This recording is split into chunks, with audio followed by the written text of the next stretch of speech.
in the morning and jump out of bed and run into work if I didn't have that sense that certainly I'm engaged in doing some good, bending the world towards something that I think it ought to be.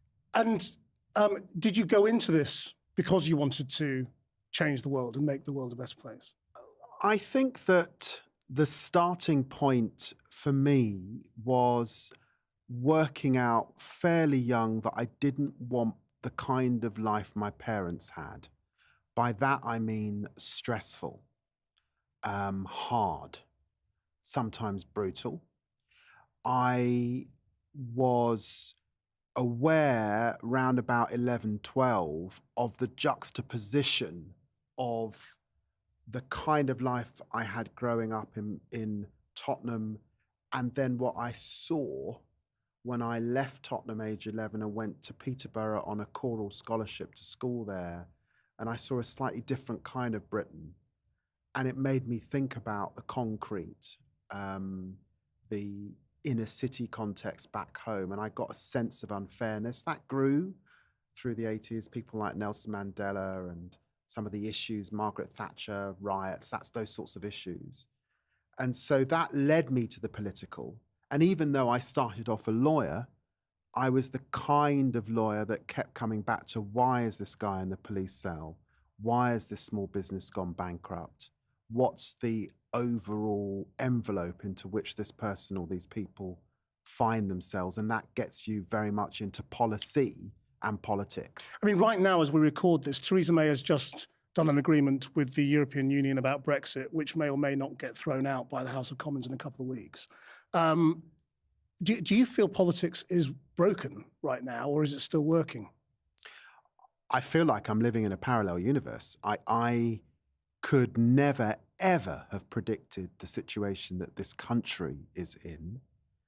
And I am a actor in that story because obviously I'm a parliamentarian. I'm pretty prominent on one side of the debate.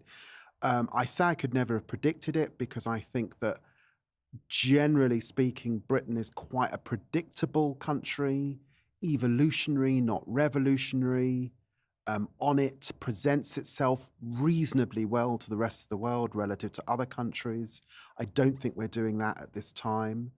And because I have a deep sense of gloom, really, about a post-Brexit Britain. Now, some of that is wrapped up, frankly, in my race and ethnicity and the kind of people I represent, because people like Nigel Farage, Jacobs Rees-Mogg and others are on one side of this debate, and I really don't think that they have the interests of ethnic minorities at the centre of their thinking. So I'm a bit biased, but also I think economically it just can't be good for my constituents in the short term. So yeah, we're in a place that I could never, ever have predicted. And I guess when I'm certainly contributing to this debate, in my mind's eye, I'm often thinking of my children and the kind of England they might grow up in if this terrible, terrible decision is not reversed. But doesn't this illustrate the extent to which politics isn't working right now, and that nobody knows what the hell's going on, nobody knows what's going to happen, whether Brexit's going to go ahead or not, what kind of Brexit it's going to be. And I mean, there is total confusion. You know, there's a mixture of total boredom, total gloom, total confusion, and we're heading for the cliff edge in a couple of months. That's right. But I suppose what sits behind the Brexit story in Britain are bigger stories, aren't there? They're stories of gross inequality. They're stories around the crash of 2008 and where that left significant parts of the country, particularly the country beyond London. It's a story of the loss of empire, I think, and status. I'm really relaxed with pooling sovereignty with European countries. I can't get animated about sharing sovereignty at all. And I'm trying to listen hard to a group of people in the country who would put that above economy. I don't recognise this Britain in which there aren't immigrants who want to come, particularly younger immigrants, contribute with their taxes to an ageing population, do jobs that quite a lot of Brits don't want to do in care homes, picking fruit, quite hard work. I can't reconcile that to folk who say, well, those are our jobs. I'm not sure those people want to do those jobs.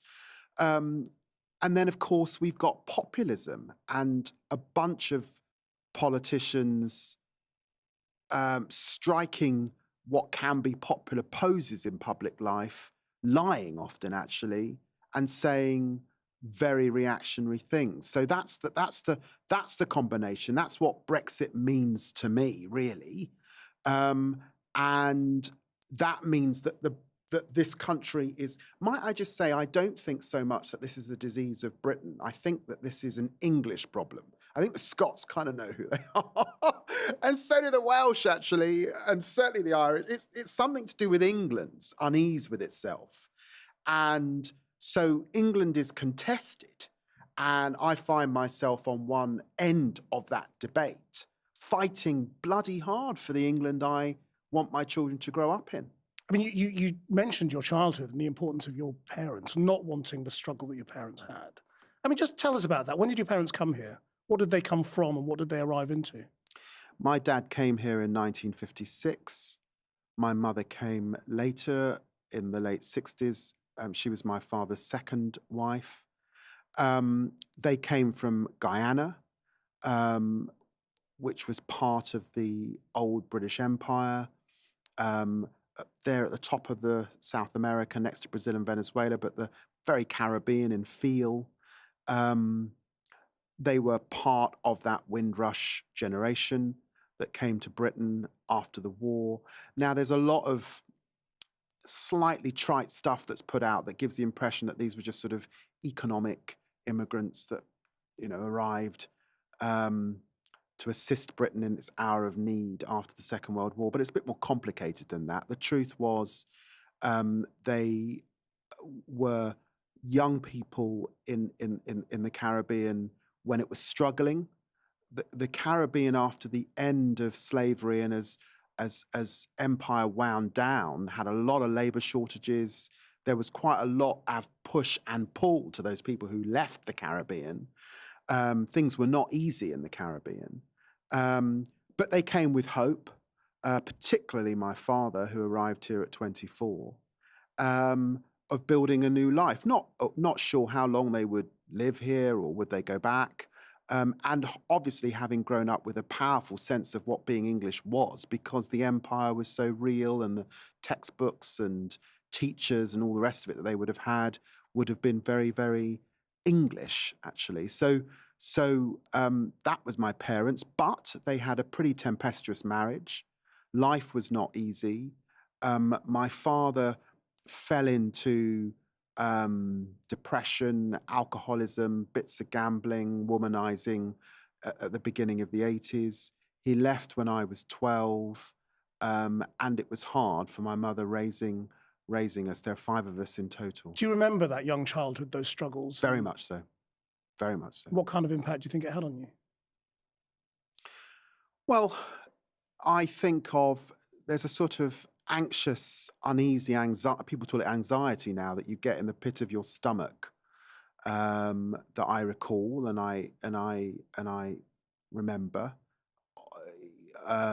The sort of tough stuff of parents who are rowing or screaming at each other, occasionally violence, the chaos and confusion of alcoholism.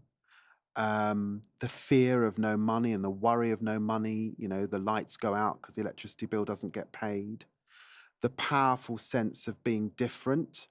I sometimes was quite conscious of teachers slightly patronizing my parents, sometimes slightly embarrassed because my parents' English was not, as polished as my sort of, as white middle class friends I certainly started to develop at secondary school. And also fear of the future. my overwhelming sense growing up was a powerful, powerful fear of ending up in prison. I used to have both waking and nightmares. Why? Well, where did that come from? It came from all the kids that were slightly older than me going to prison. After the Tottenham riots, a lot of people were rounded up and spent time in prison. There was a lot of kids getting in trouble with the police. One of my brothers was getting into trouble with the police a lot. So I had this fear of being imprisoned and of ruining my life. So there was quite a lot of stress, really. I mean, I think that's, when you think about people who get cancers or die and they say, oh, this is a bit stress related, that's how I feel about it. It's both my parents, by the way, died in their 60s. They were just stressed out. Because you've talked since about the importance of fathers, and you effectively lost your father when he left. How did it affect you? It left a big hole. There's the basic things, who's, learning how to knot a tie, how to shave, the birds and the bees. But it's also just sort of being different. I just constantly being embarrassed because you had a single mum, and there was still in those days some stigma attached to just having a single parent. Well, a lot, wasn't there? There was a lot. Yeah. There was a lot. There was Not just some. I mean, there was a lot. Conservative politicians would openly talk about it. There was a lot. There was a lot. And we were quite a Christian family, so it wasn't a good look. And then just a sense of loss. Dad had left in a weird way. He didn't sort of say, I'm leaving, slam the door and walk away. He was meant to be going off to America. A lot of West Indians, not well understood, but actually in the 80s moved on to the United States and Canada because actually life in Britain was not turning out quite like they'd hoped. And he had gone to America to look to see how things might be for us and was going to send for us. And so there was a sense in which we kept sort of expecting him to get in contact and send for us or communicate with us. And he just sort of quietly disappeared. Because you seem to have sort of spent your life being as far away from that image of your father as possible. I mean, to go and be a choral scholar in a boarding school, age 12 on a scholarship, put you on a path that was going to set you way out, didn't it? It did. I mean, I have to say, at the time, it wasn't always clear it was going to work out. I mean, I had teachers that were worried about sending me to an all-white school. I did experience racism at different points in that environment. I sometimes,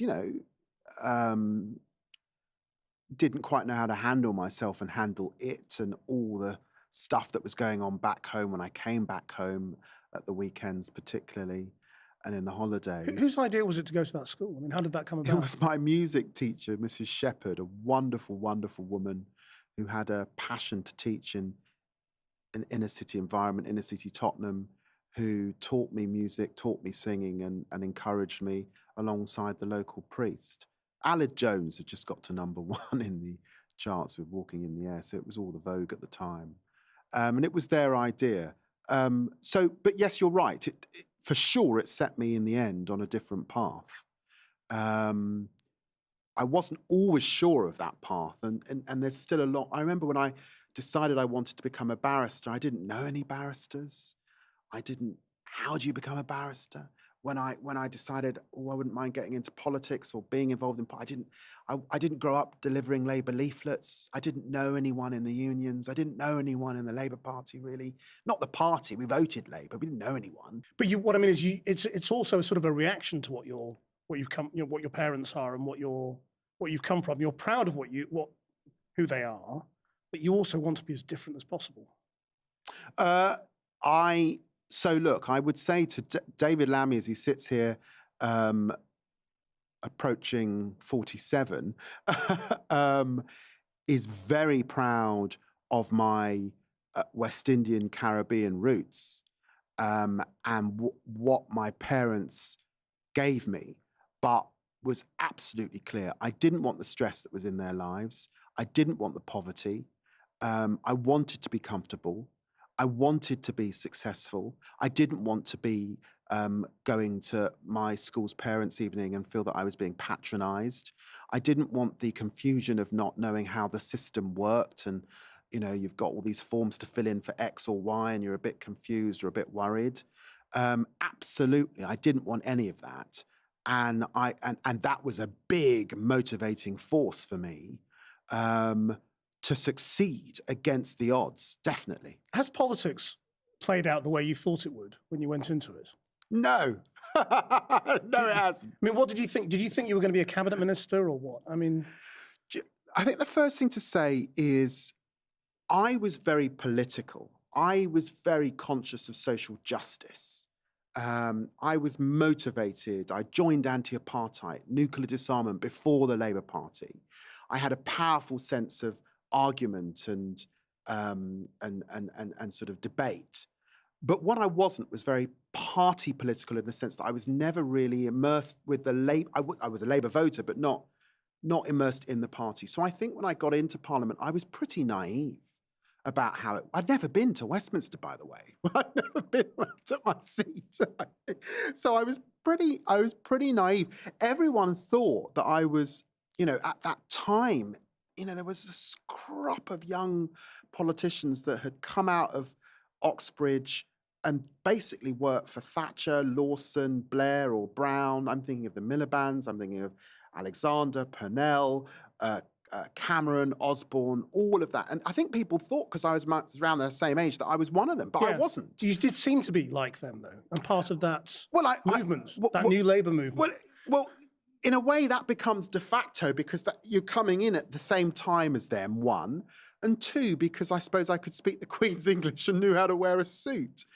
But there were some other things going on as well. I also got some really bad advice. I mean, Tony Blair said to me very early on, "Look, David, you don't need to be pigeonholed.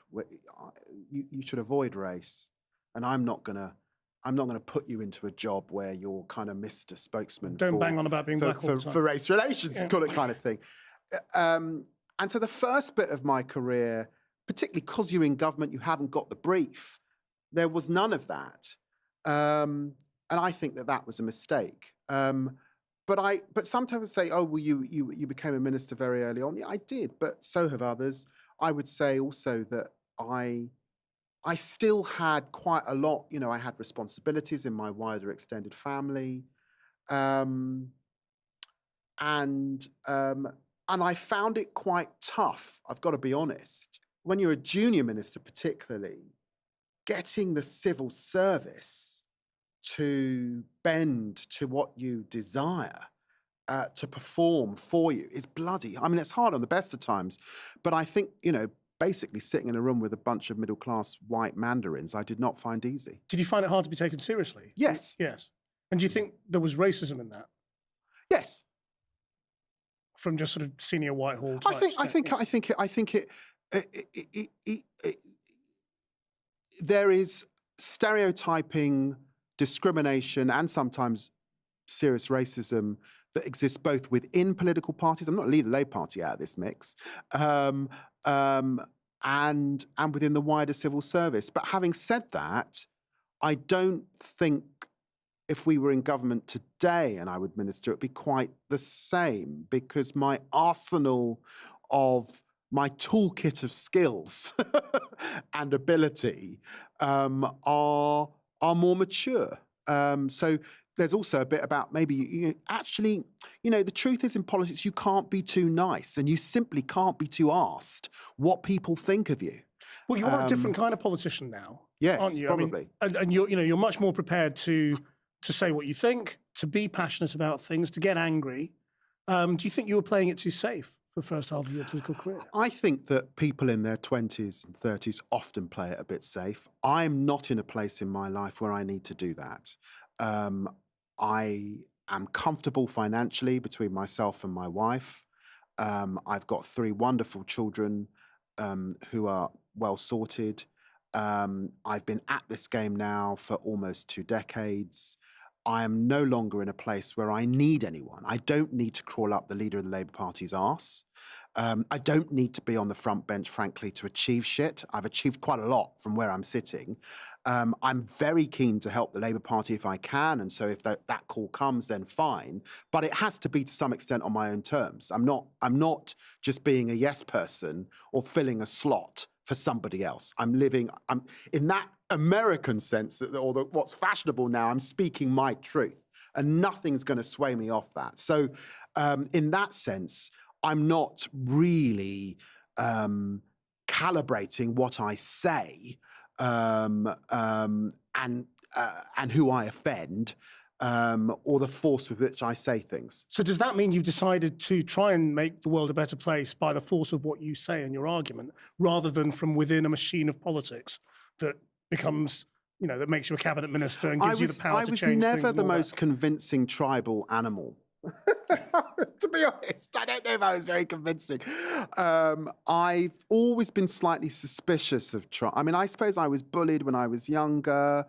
I don't like opaque worlds where you can't quite see, there's a veneer put up, you can't quite see the wheels within wheels. I also, look, I'm not I'm not speaking about everything in our national life. I mean, there's loads of things that people have no idea what my views are, because I am pretty disciplined about the things that I think I can make a contribution to. And that's the other thing about the UK Parliament. It likes specialists. It likes people who know what they're talking about when they stand up. And there's a whole load of things I don't tend to say very much about.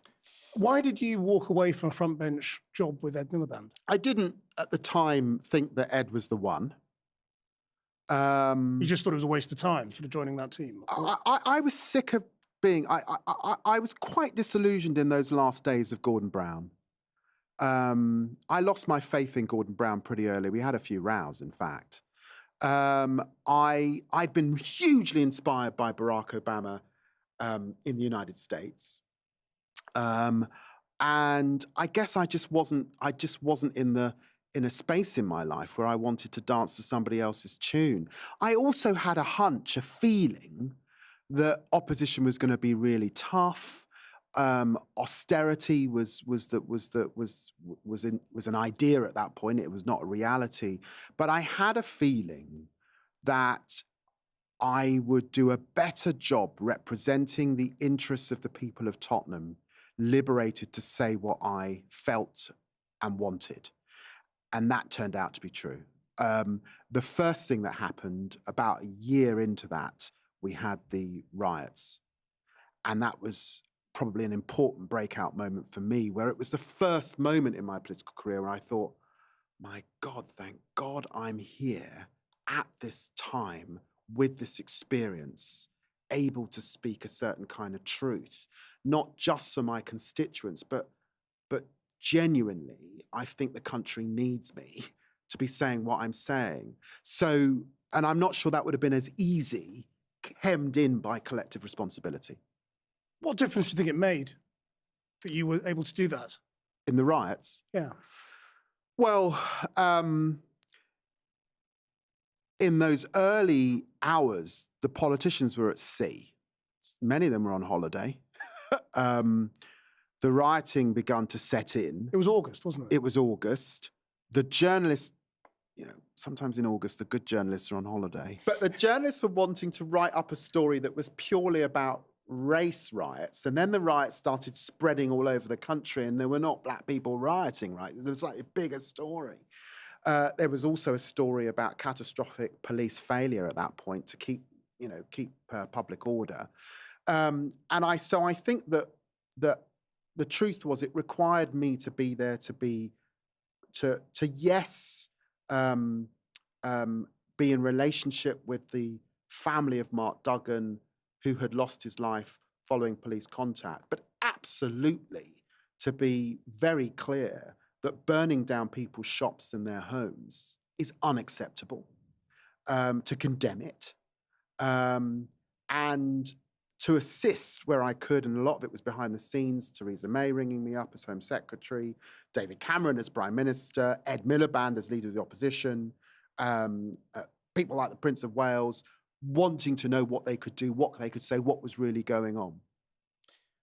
The next sort of moment that you really captured a national mood, I think, was Grenfell. I think we should hear a bit of it. David Lammy, this enormous tragedy raises so many questions. For you, what is this about? For me, this is about the welfare state. For your middle-class viewers, this is about whether the welfare state is just schools and hospitals, or whether it's about having a safety net. And I get quite emotional as I say that.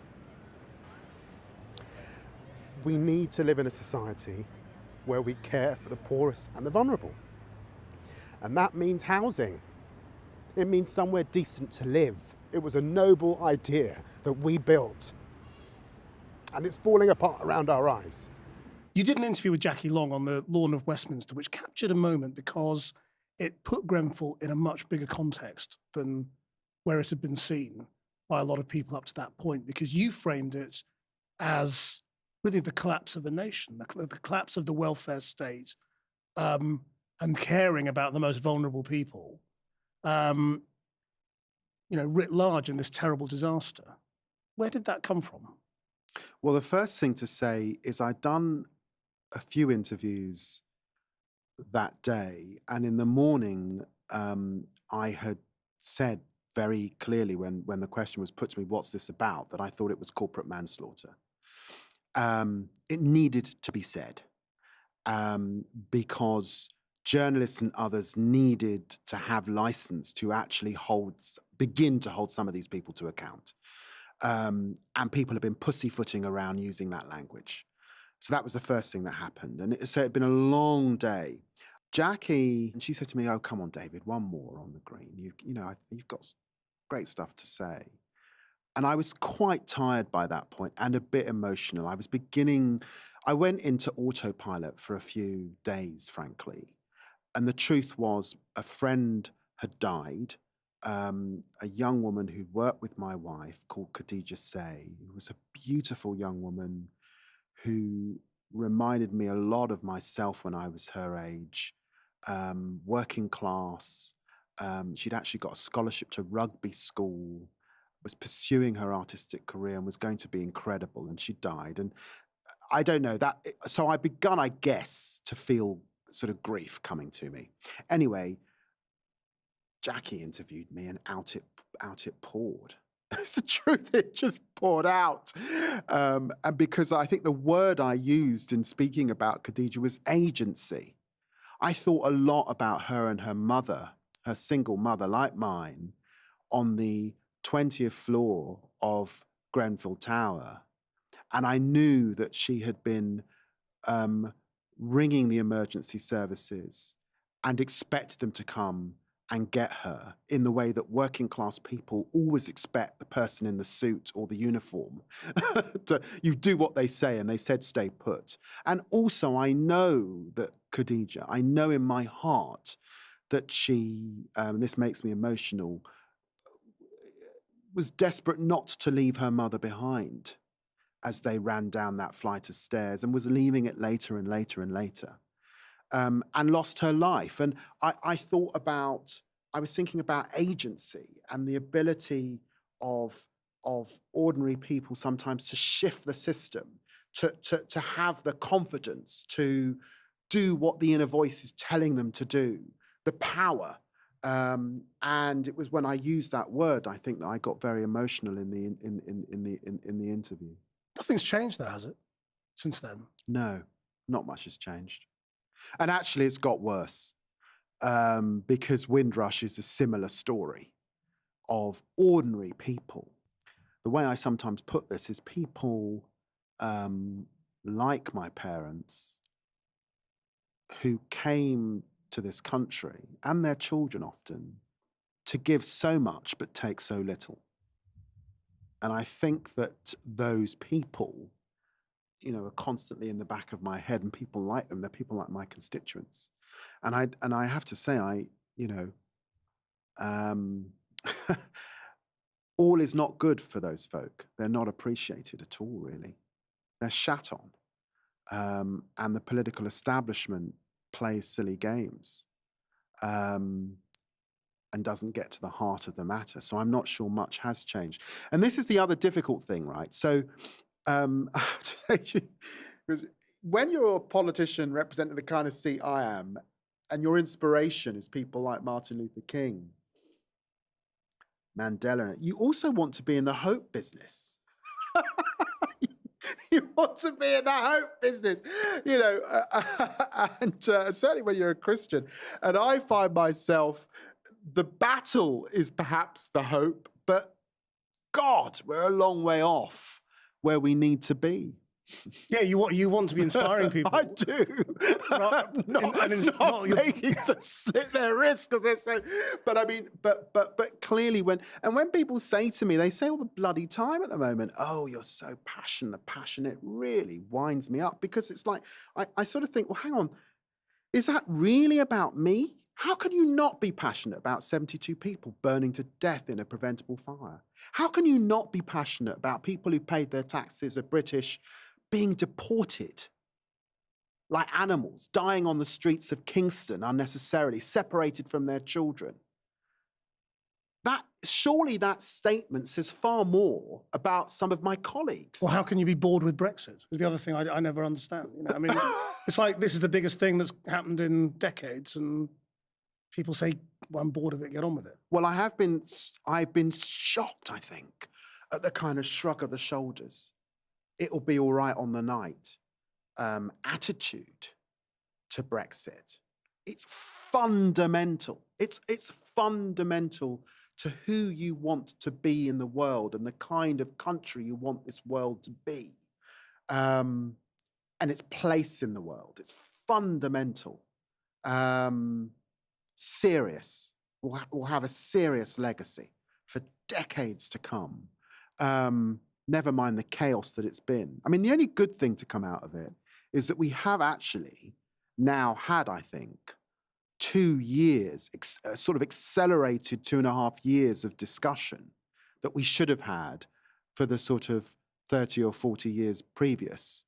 We've had it in a short space of time. I do think that people now perhaps are understanding a little bit more about what the European did for us and contributed for us, whether you liked it or not. What do you think is actually going to happen on Brexit? I don't know. I really don't know, Krishnan. I think what I can say is the deal's not going to get through Parliament. There's then going to be some chaos. We might lose Theresa May as Prime Minister, which would lead to a Tory leadership race.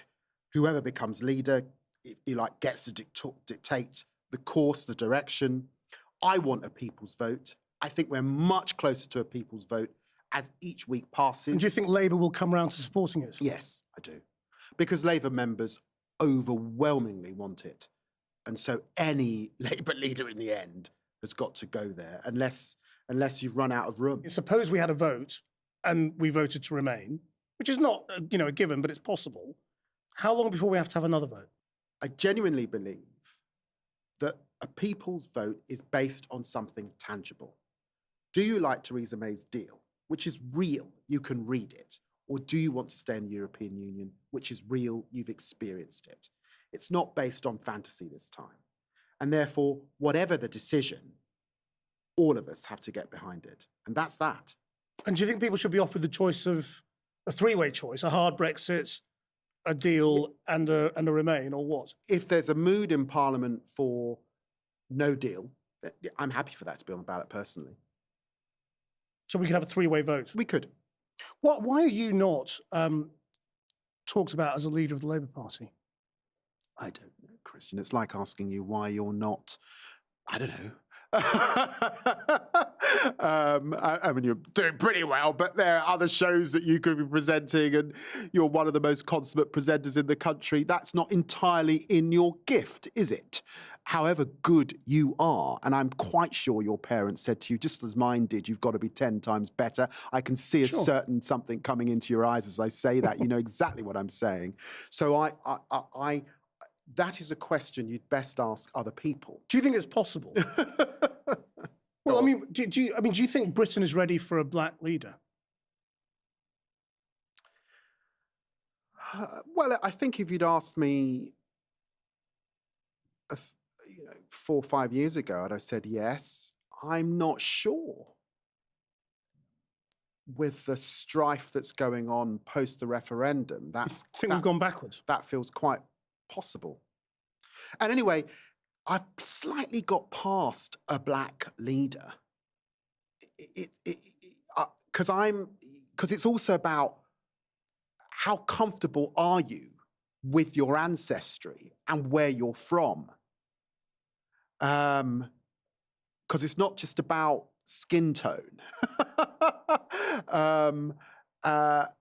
When I say that I'm worried that we're seeing an increased tribalism, when I speak for my constituents, yes, many of them are ethnic minorities, but not all of them are. Let me give you an example of this. When I challenged Oxford and Cambridge about who gets to go, I did freedom of information requests on race and ethnicity, yes. But I also did them on geography, why there are more kids from Barnet and Richmond going than from Leeds, Manchester, Sheffield combined, and on class, social class, whatever your background. Now, on the whole, the newspapers went with race and ethnicity because it sells papers, but I care as much about class or geography.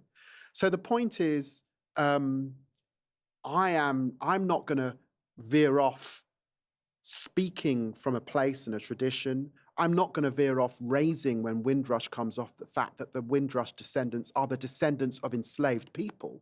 And that puts them in a pestle place and gives Britain a certain responsibility. When Britain goes to negotiate these trade deals, it needs to understand where the Indians might come at it because of that colonial history. And the fact that people like Boris Johnson seem to think that our history is entirely about Hitler or the Henrys and just wants to sort of squeeze out the bit in the middle. I'm not going to do that. So it's not just about your skin tone. It's about how comfortable you are in your skin with where you're from, and how do other people interpret that as meaning that you don't care about them if they're not in your ethnic group? Because I do care as much about anyone who is working class, impoverished, who has no agency, whatever they look like. But yes, of course, my constituents put me into a certain position, so I have to speak for their interests. But do you think, I mean, you said that you changed your view on sort of speaking out about I haven't changed my view. black people. You've been yourself now. Yeah. In a way that you stopped yourself from being yourself. But you are very much someone who is now seen as speaking up for black people and scandals around immigrants and the marginalised and the poor. Can you go from that to being seen as somebody who speaks for everyone? Or do you think you end up being pigeonholed? Who knows? Who knows? I haven't got some great scheme to become Prime Minister, so I don't give a toss. I mean, what I know is that I have to speak my truth, and I take very seriously my representational role. Now, I happen to believe that truth comes from knowing what it means to go to the fridge and there isn't enough food in it, knowing what it means to lose the electricity. That's got nothing to do with race and ethnicity. But yes, some of it's got to do with race and ethnicity. I know what it means to be a minority. I know what racism and prejudice means. But I also, that can't be the end of the conversation. Of course it can't. One has to, people have been, I'm married to a white woman. Many of my oldest friends are wonderful, wonderful white men and women. The people that have got me to this point, teachers, professors, are not black. Put it that way. So that's who I am. But what I can't do is change the context in which I'm in the world. And the context in which I'm in the world, and indeed in which you're in the world, is I am an ethnic minority in this great country. This is not America, i.e., let's not just focus on the ethnic bit, let's focus on the minority bit. So in that sense, when you are a minority, sometimes for the majority experience, it takes some bridging to get there, to understand that where you're coming from, or that you might understand certain things, or be that I can't control that bit. All I can control is the bit I do, be able to sleep at night, be able to look my kids in the eye, be able to look my constituents in the eye, and not be one of those politicians. My wife's a portrait painter, so she always points this out, who start off in their careers with a straight face, like yours now, and then end up speaking out the side of their face because they're so contorted. I'm just not prepared ever to let that happen to me. And if I get close, I will leave and do something else. So do you still feel, do you feel like an outsider? I mean, in a way... I do a bit. Obviously, I quite get off on that bit. I mean, Yeah. I do a bit, yes. But you are educated, you've got a good degree, you're a barrister, you're a member of parliament, you're about as, on paper, as much a part of the establishment as it's possible to be. Yes, for sure. But I bet you don't feel accepted by it, really. I don't feel fully accepted. I don't feel fully understood. And I guess that probably some of this discussion is deeply psychological. I've never had therapy. And there are parts of my personality, believe it or not, that are quite shy, a little bit gauche, a bit uncomfortable in groups. I'm much better on a one-to-one than I am in sort of groups. Which is odd for a politician who has to speak to... Yeah, but there are a group of politicians who aren't great team players. I guess in the end, I'm not a great team player, maybe. I don't know. But what I can say, though, is I am hugely rewarded by what I do. It's like drinking from a hose pipe. My well-being, despite these desperate political times, is high. I'm not one of those Labour politicians, or indeed backbench Conservative politicians, who's sort of gloomy and depressed and, oh, I hate me. I don't feel like that. I actually feel quite animated and motivated politically. So clearly I must feel like I'm making a difference. But do you want power? Do you want to take the decisions? Yeah, I'd love to. I'd love to. I'd love to take the decisions. I'd love to be part of making real shit happen. But you're not really prepared to make the compromises that are required for that to happen, are you? Because you don't want to be the team player. You don't want to toe the party line. You don't want to sit on the front bench for Jeremy Corbyn and say things you don't believe in. You're jumping a bit far, because someone has to have asked me. And would you if you asked? Oh, come on, I'm not going to get into that, but let's be absolutely clear. Sometimes when you're a mouthy bastard, you don't get asked. Sometimes if you are prepared to tell leaders, whomever, what they don't want to hear, that call doesn't come. I'm not a yes man, and I'm not about to become one. You're not a Corbynista either, are you? Oh, for fuck's sake, come on, that's a silly question. I mean, I'm not a is to anything. I resent a Blairite. You weren't a Blairite. A Blairite, a Brownite. I'm David Lammy. My ancestors did not go through they went through so that I could be called a Corbynista. I'm sorry. I like Jeremy. I know him well. He's my neighbour in Holloway. But I hope I've got a bit more going on than some fan, I'm a Corbynista. Screw that. That's not me. But how much does your politics overlap with his? How much do you agree with him? Jeremy I've known him for many years. He has a deep sense of social justice. I've seen him at work in his constituency. He works bloody hard. He's popular. He cares.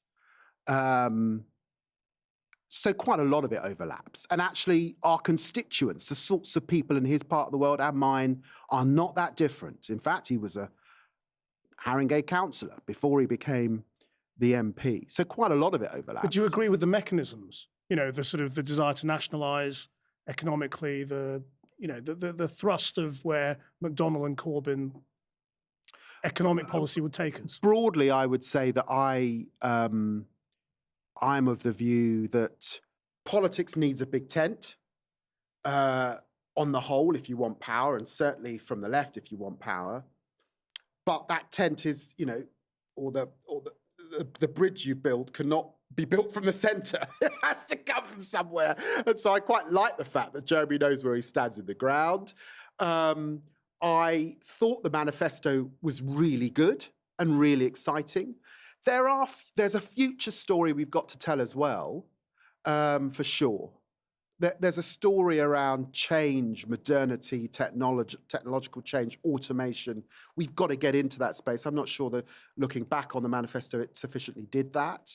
But in the end, is it about redistribution? And do I, in my heart, believe that England has kind of been, for the last few decades, a place that wants quality public services on the cheap?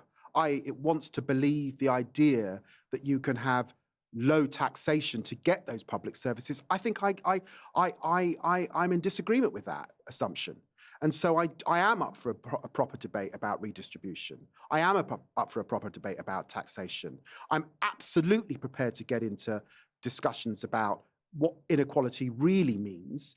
And actually, I'm even prepared to say that whilst I understand where the social mobility ideal comes from, I'm concerned that in the end, it's often about liberal folk in London saying we want some people to join us, not about what is actually the good life for all of us. You used to be able to be a plumber, working in a supermarket and have a good quality of life for you and your family, one holiday a year, be able to earn your own. You can't do that anymore. And therefore, it is absolutely legitimate to open that discourse up and to propose radical change. Not just say it's radical, be genuinely radical. And I do think Jeremy's prepared to get into that space in a way that Tony Blair wasn't. Because he was always laying off. I mean... But it was a different period, to be fair. You know, so what would Tony be like now? I have no idea. So if miraculously you suddenly were given the power, not having quite worked out how we get to that point, but if you got it, you know, do you have a sort of, this is what I'd do? What would be the first 48 hours of a David Lammy world? You know? Well, there's a couple of things that I'm quite keen on. I mean, obviously, you want a whole manifesto, but there are a couple of things that I'm quite keen on. The first thing is, rather than bring back grammar schools, we should be bringing back night schools right across the country. Where does a working person skill up, subsidised, supported by the state to access these jobs that others have that they can't? Because actually colleges have faced the biggest cuts, haven't they? You can't go to FE college. Colleges are effectively for people under 24. They aren't for adults. And it's not subsidised or supported. That's one thing. Bring back night schools. Two, the Americans have a system where they rank students out of secondary school. It allows Harvard and Yale to say to the kid in Harlem, you might not quite have got the grades of the kid on the Upper West Side, but you're the top 2 kids in Harlem. We want you. I'd like something similar. I want to know that if you're in Sunderland or Middlesbrough or Tottenham or Tower Hamlets and you're doing so well despite the poverty, the lack of ambition, where your parents are in society or the estate you live in, you can go to those top universities and succeed. I'd also like a proper apprenticeship system. Maybe let's scrap the A-levels. No politician wants to go near it. Let's be serious about vocational. Let's follow the road that Germany went down. Let's properly devolve in this country. It can't be run from Whitehall. Every prime minister comes in saying they're going to devolve. No one ever does. They hoards it at the centre. Let's have something far more federated, far more like Germany or Canada, because actually the people of the Northeast need far more say over their lives and probably tax-raising powers to do what they want to do that's right for the Northeast. So there's a set of propositions. Do you have I mean, all politicians sort of have a slightly mad idea as well. One that, you know, would never fly. You know, for some people it's been drugs legalization or, you know, do you have a sort of a secret wish that you know this would never get through? This would never fly because it would be such a hard sell. Well, I'd probably be up for a different kind of positive discrimination. And when I say that, I don't just mean a positive discrimination for black and ethnic minorities. I actually mean for working class people. So I think the pendulum favours people like Boris Johnson or young Boris Johnson, and I'd want to bend it way more towards others to get a fairer crack of the whip. So I don't know if that can fly, because I don't think it would get through Parliament. And what's your answer to the obvious, objection to positive discrimination, which is, it's not merit. Well, the answer is often that usually that's pushed by someone who's upper middle class, white and male, not realising that they're not there on merit. Why are they the last person to realise that the old boy network and the guy that was interviewing them simply recruited in their own image? No, I think that there are lots of working class people, and let me just absolutely underline, I'm talking about folk that are white working class in huge tracts of the country who need a much fairer crack of the whip. But I guess Britain is an old European kind of, hierarchical, class-based, elitist kind of country. And change comes hard, and it reinvents the wheel, rapidly. I actually think Brexit's in part about that. Let's just give you one conceit. When, a lot of people think that we're going to lower immigration in this country. We're not. When you go to negotiate with the Indians, what's the first thing they're going to ask of Britain, weakened Britain, in a poor negotiating position? They're going to ask for visas. And guess what? They're going to get them. And the Chinese. There will be more immigration in this post-Brexit environment, not less. Oh, more brown people as well. And more brown people. Why does that make you laugh? I know why I'm laughing. Because it would make my dad chuckle.